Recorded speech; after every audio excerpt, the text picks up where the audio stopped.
Assalamualaikum warahmatullahi wabarakatuh. Selamat datang di channel Ardi Chana Farm.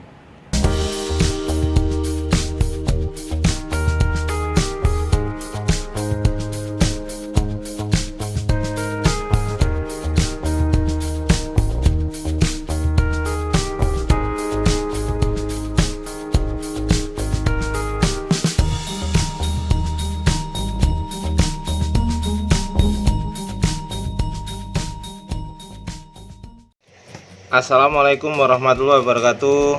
Selamat siang, selamat pagi, selamat malam sahabat albumin semuanya dimanapun Anda berada.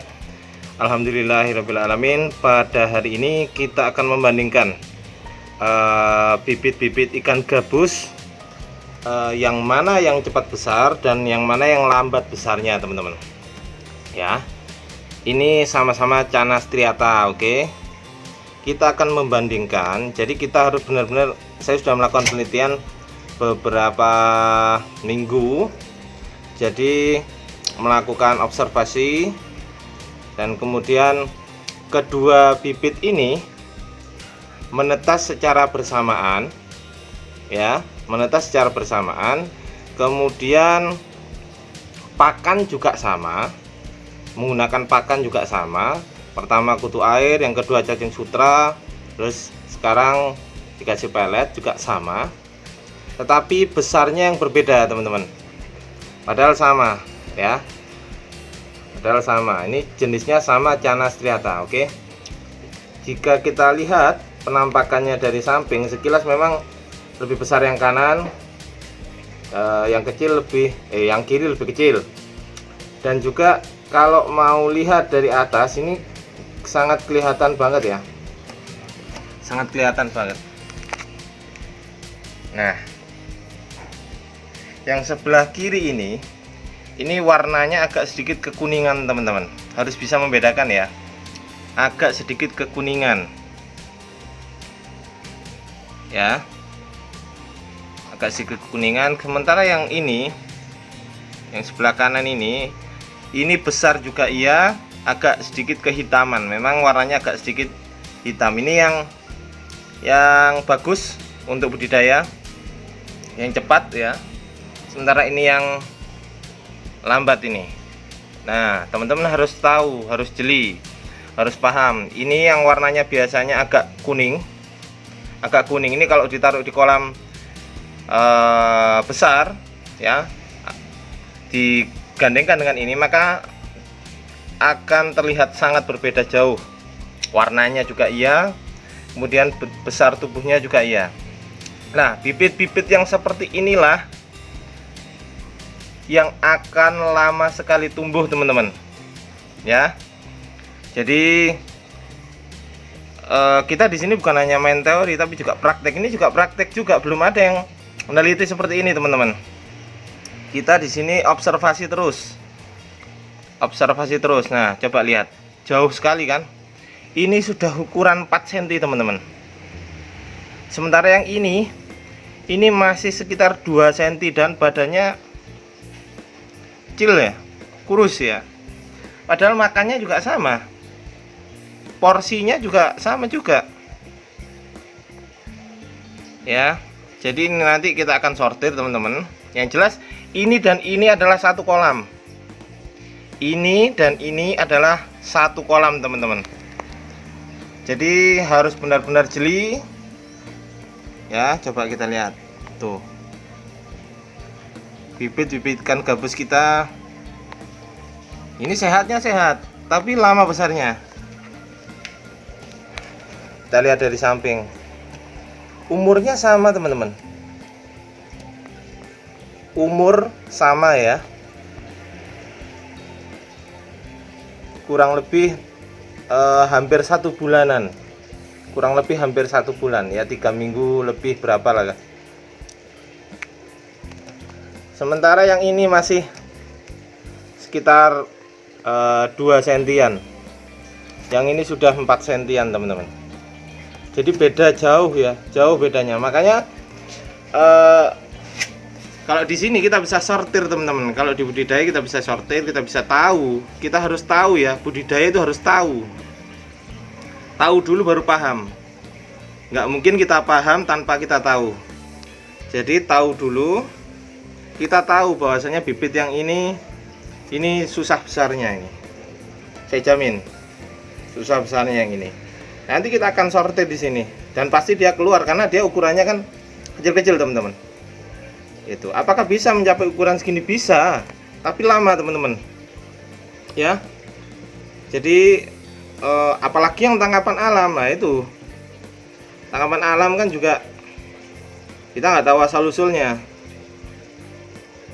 bisa aja nangkep segini. Makanya sering ada kasus, mas ikan saya lama besarnya. Salah satu faktornya ya ini juga, memang jenisnya ini bukan kelainan genetik ya. Kalau kelainan genetik biasanya ada yang orange, ada yang putih, ada yang albino, nah itu kelainan genetik ya, itu beda.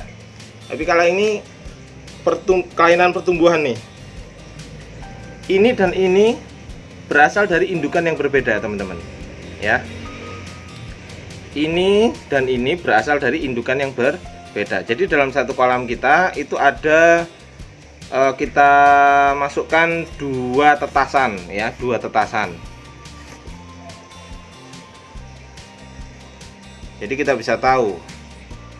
Nah, kita akan terus lakukan penelitian apakah dari indukan ini nanti akan menghasilkan bibit yang sama seperti ini juga. Nah, gitu teman-teman. Kemudian faktornya apa? Kita nanti akan teliti terus. Faktornya apa kok menghasilkan bibit yang lama besarnya seperti ini? Ya, warnanya udah kelihatan.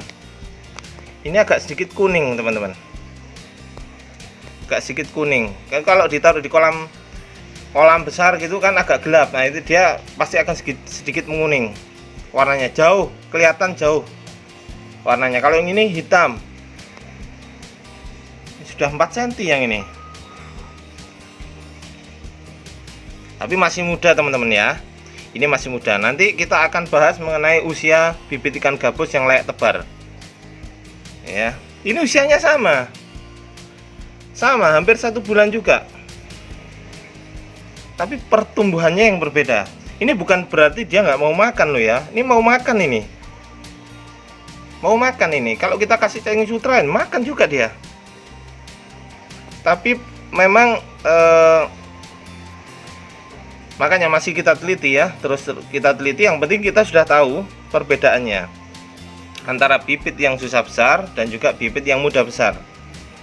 Ini kalau teman-teman mau beli bibit ikan gabus, pastikan tanyakan dulu bibitnya yang warna kuning atau warna hitam.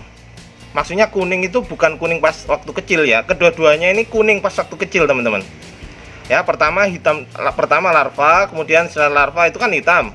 Nah, itu jadi hitam, kemudian setelah dia agak besar sedikit ada kuning-kuningnya. Semuanya, kedua-duanya ada kuning-kuningnya. Tapi ketika dia sudah ukur 3 sampai 4 atau 2 ya, 2 3 4 itu harusnya dia sudah berubah agak kehitaman warnanya. Tapi ini masih kuning, teman-teman. Teman-temannya ini masih ada. Dan ini juga masih banyak.